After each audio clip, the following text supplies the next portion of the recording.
War is often imagined as a series of battles, flashes of violence, roaring guns, trenches carved into mud. But beneath the thunder of artillery and the roar of industry lay a quieter truth. The First World War was a war of movement, even when it appeared motionless. Before soldiers fired rifles, they marched. Before armies attacked, they moved supplies. Before nations collapsed, their populations exhausted themselves simply trying to exist. The Great War was not only a conflict of steel and fire, it was a conflict of feet, fatigue, wheels, weight, distance, and time. A war fought not only on front lines, but on roads, railways, rivers, mountains, deserts, and frozen plains. This is the story of the endless march, the invisible but relentless front that reshaped bodies, societies, and the physical limits of human endurance.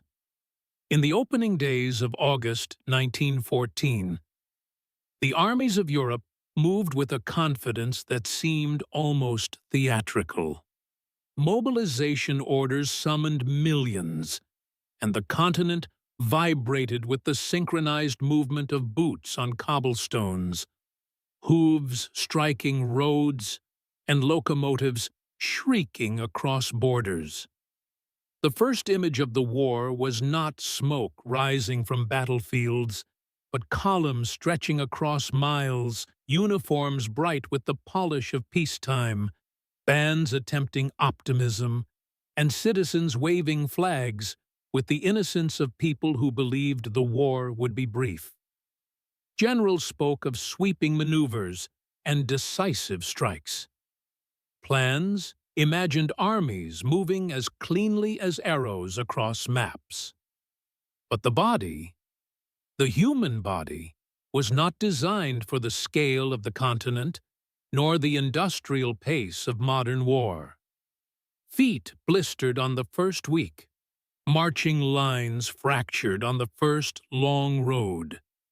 Exhaustion, not enemy fire, made the first casualties. The war that began in glory quickly dissolved into discomfort. Every soldier carried the war on his back. A full marching load often weighed between 25 and 45 kilograms, a burden heavier than many children. It included rifles, ammunition, rations, spare clothing, blankets, entrenching tools, gas masks, helmets, medical kits, personal keepsakes, and sometimes souvenirs taken from villages passed along the way. To carry this burden across plains was difficult. To carry it across mountains was punishing. To carry it through mud, rain, snow, or shell-cratered wasteland was a test of endurance that no training fully prepared one for. The human spine became a battlefield. Shoulders hardened into bruises. Boots fought against feet. In the early stages of the war, more men fell out from exhaustion than from bullets. Doctors treated swelling, trench foot, dehydration, sprains, and joints strained beyond their natural limits. The war revealed itself as a contest not only of nations but of anatomy. The 20th century had begun with promises of progress, but the war showed that progress meant little when the body remained ancient. As the front lines stretched and stagnated, the war turned increasingly toward railways. The conflict could not survive without them. Steel rails carried armies, ammunition, horses, food, medical supplies, letters, prisoners, refugees, and the dead. A single offensive required hundreds of trains. A single day's battle consumed railway cars of shells. A week of trench life depended on constant resupply. Railway stations transformed into command centers. Porters became logisticians. Conductors learned the language of mobilization. Track workers labored under constant pressure, aware that a damaged line could cost thousands of lives at the front. The sound of the war was not only artillery, but the rhythmic clatter of wheels, day and night without pause. Trains shortened distances, but they also reshaped them. Railways determined where battles happened. They created front lines where tracks converged and dictated strategy more rigidly than generals' ambition. The war did not move freely. It moved along rails. The First World War introduced a new antagonist, terrain that fought back. The weather assaulted armies with a cruelty no strategy could overcome. Rain turned roads into slurry, trenches into lakes, and fields into glue. Men sank to their knees, sometimes their waists. Horses drowned standing up. Artillery pieces, weighing tons, became immovable sculptures of rust and desperation. On the Western Front, mud became a substance that erased boundaries between ground and misery. It swallowed boots, weapons, and occasionally whole bodies. It made the simplest movement, lifting a foot, pushing a cart, dragging a stretcher, feel like defiance against an indifferent earth. In winter, mud froze into jagged ridges that tore boots and skinned ankles. In summer, it dried into uneven scar tissue, remembering every crater and trench like a map of past agony. Mud became the war's most persistent historian. It preserved memories too heavy to carry forward. The wounded experienced movement differently. On battlefields, distance could determine survival. Men crawled, rolled, or dragged themselves toward aid posts. Stretcher-bearers became unsung heroes of motion, navigating gunfire, uneven ground, mud-choked craters, and the chaos of ongoing attacks. A wounded soldier moved through a sequence of spaces: no man's land, regimental aid post, ambulance wagon, field hospital, base hospital, train, home, or convalescence. Each stage required coordination, manpower, and risk. Each movement revealed the thin thread connecting survival to chance. Ambulances jolted over rough ground, shaking wounds open. Hospital trains carried hundreds of injured men in carefully arranged rows, each carriage a testament to the logistics of suffering. Nurses learned how to stabilize bodies in motion. Orderlies learned how to secure stretchers against sudden lurches. Surgeons treated wounds that had been aggravated by every jolt of transport. The war traumatized bodies not only through violence, but through the journey out of it. Though the war is often remembered for machines, millions of horses, mules, and donkeys carried the weight of logistics. They hauled guns, wagons, ambulance carts, food, water, and ammunition. They climbed mountains in Italy, trudged through deserts in Sinai, and pulled caissons through snow in the Carpathians. Their suffering mirrored the soldiers, but received far less recognition. They broke legs in shell holes, died of exhaustion, froze during storms, and starved when supply lines failed. Their bodies became part of the landscape of loss. Armies depended on them as much as on guns, but the war treated them as tools rather than comrades. The march was not only human, it was animal. When the war ended, many surviving horses could not return home. Their stories remained, like so many wartime tales, unspoken but unforgettable. As front lines shifted, villages were evacuated or abandoned.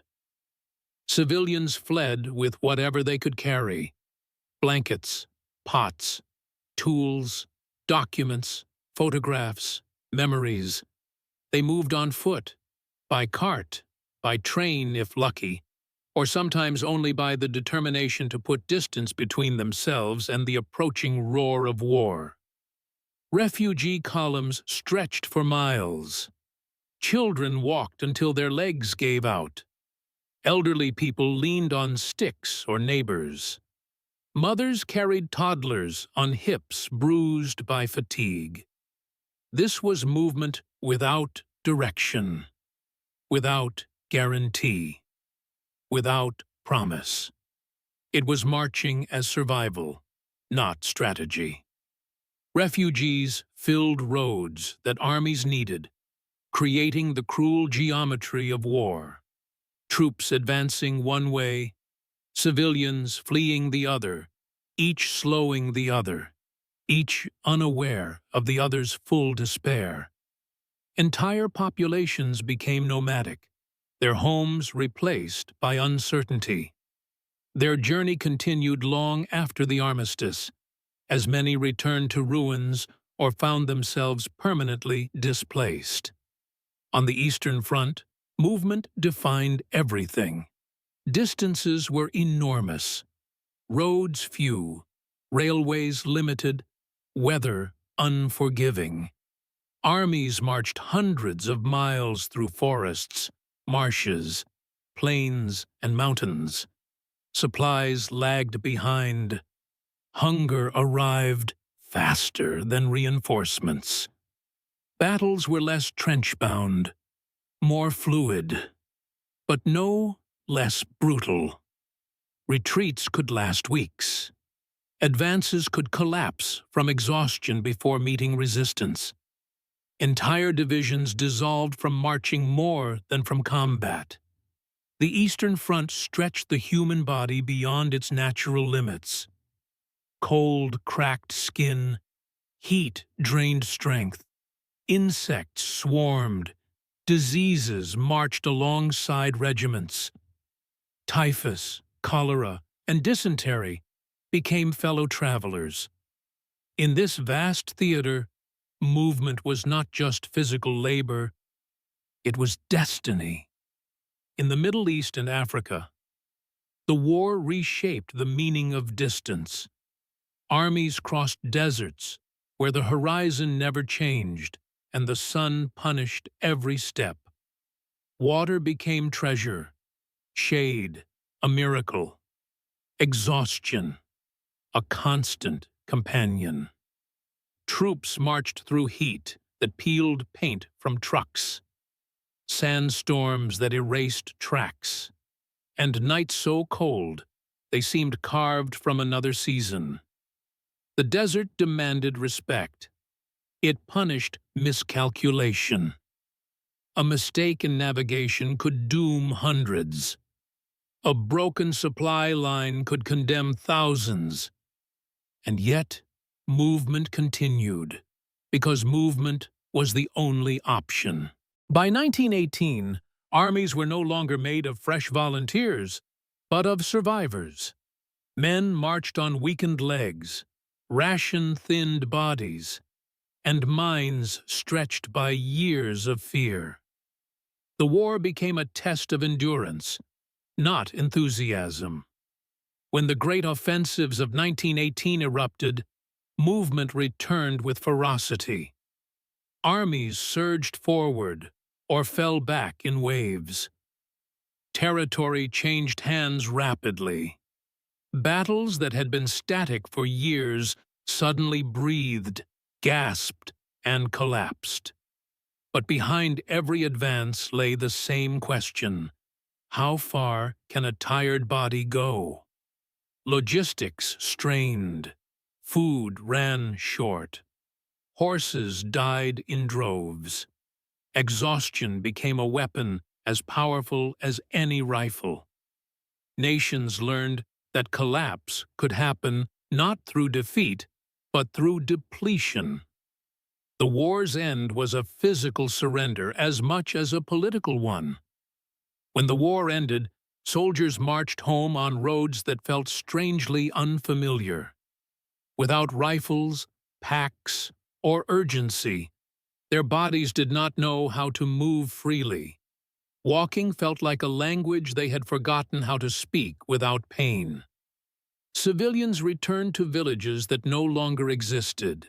Refugees retraced steps they hoped never to take again.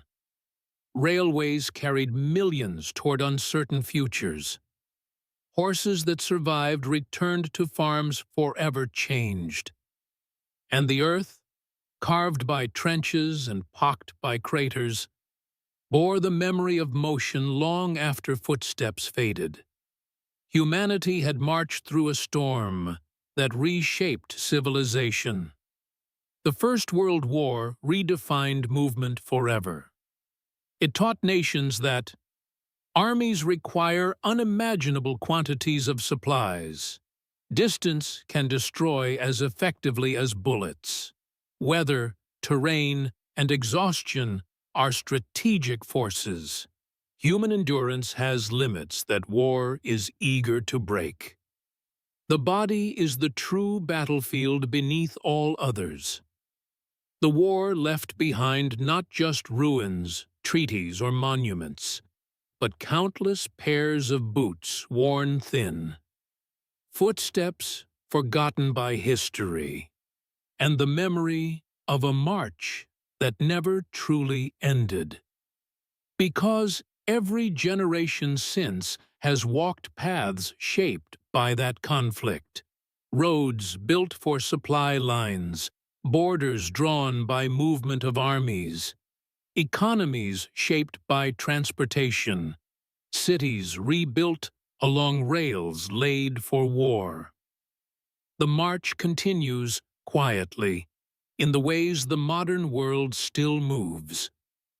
To walk today in Europe, or the Middle East, or Africa, or any place marked by the First World War, is to follow invisible footsteps. The war taught humanity how far bodies could be pushed, how deeply terrain could shape destiny, and how movement, simple, ordinary movement, could become a form of suffering and survival. The Great War is remembered through trenches, shells, and treaties. But beneath all of that lies a deeper truth. It was a war fought step by step, mile by mile, body by body. A march that reshaped the world. And the earth, if listened to carefully, still remembers the weight of those feet.